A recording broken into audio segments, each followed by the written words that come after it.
40 Days of Faith. Today we are going to talk about Corrie ten Boom, how she prayed and expected miracles. In her lifetime, Corrie ten Boom experienced many difficulties, such as a concentration camp, starvation, and even beatings. But she also experienced many miracles, like the never-ending bottle of vitamin drops, a handkerchief prayed for and directly received, and the amazing protection of her Bible in Ravensbrück. She was in complete awe every time God moved on her behalf.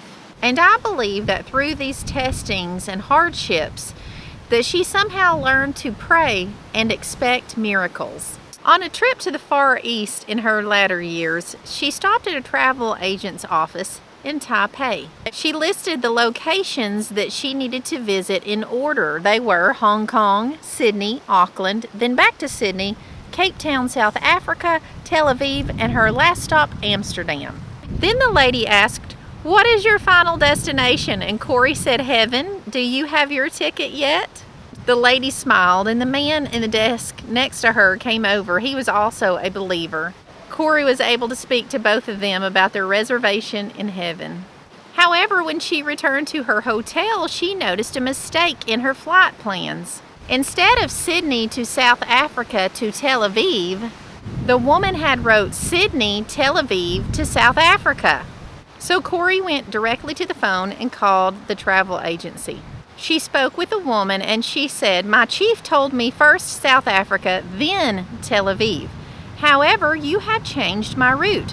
God is my master and I must obey him."